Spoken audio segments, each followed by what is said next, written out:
Hello friends, welcome to the new episode of my channel. আমি অরিত্র। এখন আমরা এই ভিডিওর মধ্যে কথা বলবো যে সেক্টর 36 বলে ছবিটা নিয়ে, যেটা নেটফ্লিক্সে রিলিজ করেছে। এই ছবিটা প্রডিউস করেছে ম্যাডক ফিল্মস, মানে দীনেশ বিজান, যারা স্ত্রী এর প্রডিউসার। এবার এই ছবিটা হচ্ছে নয়ডাতে 2006 সালে একটা ঘটনা ঘটেছিল, নিঠারি মার্ডার কেসেস বলে, নিঠারি সিরিয়াল কিলিংস। নয়ডাতে সেক্টর 31 ছিল ওটাতে। তো ওটা কি উত্তরপ্রদেশের একটা জায়গা, তো সেখানে আর কি এরকম সিরিয়াল মার্ডার্স হচ্ছিল। তো সেই কেসটা থেকে ইন্সপিরেশন নিয়ে এই ছবিটা করা হয়েছে, কিন্তু পুরোপুরি একদম 100% অরিজিনাল নয়। মানে সেটার মধ্যে আর কি লুজলি ইন্সপায়ার্ড বলতে পারে, কিছু ফিকশনালাইজ ডেফিনেটলি করা হয়েছে, সেটার মধ্যে আমি আসছি। এই ঘটনাটা কিন্তু পাবলিক ডোমেনে অ্যাভেলেবেল আছে, এটা নিয়ে প্রচুর কথা হয়েছিল, নিউজ চ্যানেলে দেখানো হয়েছে, ডকুমেন্টারি হয়ে গেছে, নেটফ্লিক্সেই হয়ে গেছে ডকুমেন্টারি। তো অনেক কিছু অলরেডি এটা নিয়ে হয়ে গেছে। কর্মা কিলিং বলে নেটফ্লিক্সেই কাজ হয়ে গেছে এটা নিয়ে। তো এরকম এটা নিয়ে প্রচুর কাজ হয়ে গেছে। ইভেন অভয় বলে যে সিরিজটা জি5 এসেছিল, তারও একটা এপিসোডের মধ্যে কিন্তু এই ঘটনাটা আমরা দেখতে পেয়েছিলাম।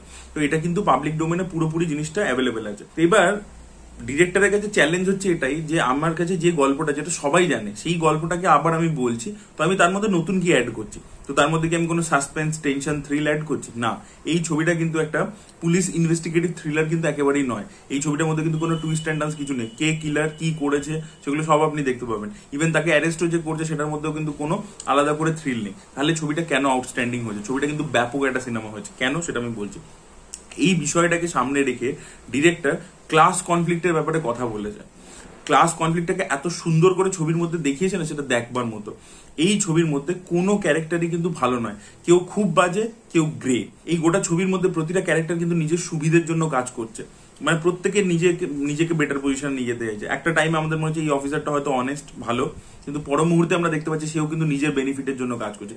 ইভেন এরকম ক্যারেক্টার যাকে গোটা ছবি জুড়ে আমাদের মনে হয় যে না অনেস্ট অফিসার, তারও পরবর্তীতে আমরা দেখতে পাই যে সেও অন্যরকম হয়ে গেছে। তো এই জিনিসগুলো কিন্তু দেখিয়েছে, এই করাপশন, ইন্টার ডিপার্টমেন্টাল পলিটিক্স, সেই বিষয়গুলো উঠে এসছে পুলিশ ডিপার্টমেন্টের দিক থেকে। অন্যদিকে দেখাচ্ছে কি, প্যারালালি দেখাচ্ছে একটা কিডন্যাপিং কেস চলছে, যেটা একটা বড়লোক বাচ্চার একটা কিডন্যাপিং হয়েছে। সেই কেসটার ব্যাপারে পুলিশ একদম অ্যাক্টিভলি কাজ করছে, কিন্তু যেখানে এই গরিব বাচ্চাগুলো গায়েব হয়ে গেছে, তাদের কেসটা নিয়ে পুলিশ বদারই নয়। উল্টে যে এটাকে নিয়ে ইনভেস্টিগেশন করতে চাইছে তাকে অবধি মানে দাবানো হচ্ছে, তাকে সাসপেন্ড করে দেওয়া হচ্ছে, ইত্যাদি হচ্ছে। তো সেই জিনিসপত্রগুলো আমরা দেখতে পাচ্ছি। তো মানে একটা প্রাণের আমার ভ্যালু আছে, একটা বাচ্চা যেহেতু বড় লোক ফ্যামিলি থেকে, তার প্রাণের ভ্যালু আছে। কিন্তু অন্যদিকে যেহেতু এরা সেরকম প্রিভিলেজ ব্যাকগ্রাউন্ড থেকে আসে না, তাই জন্য এদের জন্য কোনো আলাদা করে সুযোগ সুবিধা নেই। এই জিনিসটা কিন্তু দুর্দান্তভাবে উঠে এসছে। তো এই ক্লাস ডিফারেন্স, এই কনফ্লিক্টটা আপনারা দারুণভাবে দেখতে পাবেন। আরো একটা জিনিস যেটা এই ছবির মধ্যে খুব ভালো রয়েছে, যে সিম্বলিজম কিছু এইগুলো হচ্ছে, মানে এই যে ক্লাস কনফ্লিক্টের কথা বলছি, এটা কিছু জায়গায় আপনি ডাইরেক্ট রেফারেন্স দেখতে পাবেন, কিছু জায়গায় ডিরেক্টর ছোট ছোট জিনিসে খুব সুন্দর করে করে ইমপ্লান্ট করেছে। যেমন একটা ককরোচকে পা দিয়ে চিপে দেওয়ার সিন আছে, যে ককরোচ জিতনা ভি পাওয়ারফুল হো, ও জুতা হামেশা জিতেগা, এই বলে একটা ডায়লগ আছে দীপক দোবরিয়ালের। এবং এই ডায়লগটা আপনি বুঝতে পারেন ছবির প্রথমে এবং ছবির শেষে। এইটাই হচ্ছে এই দুটো সিন দিয়ে আর কি ছবিটা শুরু হয় আর শেষ হয়। তো এইটা কিন্তু দুর্দান্তভাবে এই জিনিসটাকে দেখানো হয়েছে। মানে এটার মধ্যে কিন্তু অ্যাকচুয়ালি সিম্বলিজমটা আছে। এবং আরো একটা আমার দারুণ মানে শর্ট লেগেছে, একটা চেস সিন আছে, হ্যাঁ, যেখানে আমরা দেখতে পাচ্ছি যে বিক্রান্ত মাসির যে ক্যারেক্টারটা, কিন্তু ট্রেলারই রিভিল করছে যে বিক্রান্ত মাসি আর কি এখানে সিরিয়াল কিলার। বিক্রান্ত মাসি রাবণের মাস্ক পরে একটা বাচ্চাকে কিডন্যাপ করতে যাচ্ছিল, সে পালাচ্ছে, তার পিছনে দীপক দোবরিয়াল ছুটছে। দীপক দোবরিয়াল তার একটু আগে রাবণ প্লে করছিল একটা রামলীলাতে, এবার তার মুখের মধ্যেও রাবণের মেকআপ লেগে আছে। মানে দীপক দোবরিয়াল তার আগে পজিশন অব্দি রাবণ ছিল নিজে, এবং ওই পার্টিকুলার সিনটা আপনি দেখতে পাবেন যে তার মুখ থেকে মেকআপ কিছুটা পার্শিয়ালি উঠে গেছে, তার কিছুটা ফেস আমরা দেখতে পাচ্ছি, আর পার্শিয়ালি রাবণের মেকআপটা আছে। সে আরেকটা রাবণের পিছনে ছুটছে, মানে সেও আগে রাবণ ছিল, সেও সিস্টেমের অধীনে ছিল।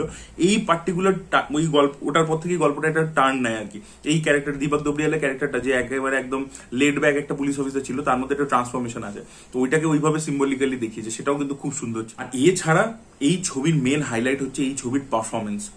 একটা সিন আছে, একটা ইন্টারোগেশন সিন আছে দীপক দোবরিয়াল আর আমাদের এই বিক্রান্ত মাসের মাঝখানে। বিক্রান্ত মাসের পারফরমেন্সটা দেখবেন, ও যখন বলে, পুরো ব্যাখ্যা করে যে আমি কি করেছিলাম, কি করে, মানে ওই জায়গাটা বিক্রান্ত মাসের পারফরমেন্স দেখবেন, আউটস্ট্যান্ডিং পারফরমেন্স দিয়েছে। এরকম 2-3টে জায়গা আছে বিক্রান্ত মাসের জাস্ট ফাটিয়ে দিয়েছে, একটা পার্টিকুলারলি ওই সিনটা, এবং তার পরবর্তীতে আরো একটা সিন আছে। আর দীপক দোবরিয়াল কিন্তু এখানে প্রোটাগনিস্ট, এবং তার কাজও কিন্তু অসাধারণ ছিল। ওই সিনগুলোতে তো ছিলই, মানে যেখানে বিক্রান্ত মাসের সাথে, এছাড়াও ইন্ডিভিজুয়াল তার যে সিনগুলো রয়েছে সেগুলোতেও খুব ভালো কাজ করেছে। এবং ছবিটা না খুব মানে এরকম নয় যে খুব হ্যাপি এন্ডিং এ শেষ হয়, ছবিটাও কিন্তু খুব একটা স্যাড এন্ডিং এর দিকে যায়, বাট তার সত্ত্বেও একটা হোপ রেখে যায় আর কি, যে এরপরে কিছু হতে চলেছে। তো সেই জিনিসপত্রগুলো, এবং খুব রিয়েলিস্টিক্যালি যে পুলিশ যেভাবে ইনভেস্টিগেট করে, একটা ইভেন ডায়লগও আছে যেখানে বিক্রান্ত মাসি বলছে, ऐसे फिल्मों में होता है, रियल लाइफ में ऐसा नहीं होता है। তো রিয়েল লাইফে পুলিশ কিভাবে ইনভেস্টিগেট করে, কি হয়, সে তার কি কি চ্যালেঞ্জেস ফেস করে, সেই সব জিনিসপত্রগুলোকে দেখানো হয়েছে রিয়েল লাইফের মতো করে। সেটা কিন্তু খুব ইন্টারেস্টিং। এবং তার সাথে সাথে এই জিনিসটাকেও ছুঁয়ে গেছে যে বিক্রান্ত মাসির ক্যারেক্টারটা কেন এরকম হলো, আজকে যে সে এরকম কাজকর্ম করছে তার সাইকিটা কেন এরকম তৈরি হচ্ছে, সেটাও কিন্তু এখানে দেখিয়েছে। তো এই ছবিটা কিন্তু খুব ভালো একটা ছবি হয়েছে। ছবির মেসেজিং বলুন, পারফরমেন্স বলুন, বা এক্সিকিউশন, বা এই যে সিম্বলিজমস গুলোর কথা বললাম, সবকিছু কিন্তু দারুণ হয়েছে। আপনারা যখন ছবিটা দেখবেন একদম ইনগ্রস থাকবে। এবং ছবিটা এত ডিস্টার্বিং ছবি না, মানে যেরকম ভিজুয়ালস রয়েছে, এত ভায়োলেন্স এবং গোর রয়েছে ছবিটার মধ্যে, মানে যেভাবে ক্রেডিটটা আসে যখন সেক্টর 36 এই লেখাটা অব্দি আসে না, মানে একটা ইন্ডিয়ান কমন সিস্টেম, সেখানে রক্ত এরকম ভেসে বেরিয়ে যাচ্ছে এবং সেখানে লেখাটা আসছে, মানে সেইখান থেকে আপনি ডিস্টার্ব ফিল করতে শুরু করবেন। এবং ছবিটা কিন্তু প্রচন্ড ডিস্টার্বিং। মানে এটা বলা যেতে পারে ইন্ডিয়ান ওই ডেমার বলে একটা সিরিজ হয়েছিল না, যেটা একটা সিরিয়াল কিলারের উপর ছিল নেটফ্লিক্সে, যেটা প্রচন্ড মানে অ্যাক্লেম পেয়েছিল। তো সেটা যে আপনাকে হন্টিং এক্সপিরিয়েন্সটা দিতে পারে, সেক্টর 36 কিন্তু সেই হন্টিং এক্সপিরিয়েন্সটাই আপনাকে দেখবে। তো it is not for faint hearted, একদমই 100%। যদি আপনারা এই ধরনের কন্টেন্ট দেখে অভ্যস্ত না হন, দেখবেন না ছবিটা, কারণ আপনারা কিন্তু প্যানিক করবে আর কি, মানে এতটাই আর কি ব্রুটাল জিনিসটাকে দেখিয়েছে। সো এটাই বলা ছিল। আপনারা যারা দেখে ফেলেছেন তাদের কি বক্তব্য অবশ্যই কমেন্ট সেকশনে জানাবেন। এই ভিডিওটা ভালো লেগে থাকলে লাইক করুন, শেয়ার করুন, চ্যানেলটিকে সাবস্ক্রাইব করতে ভুলবেন না। Bye bye.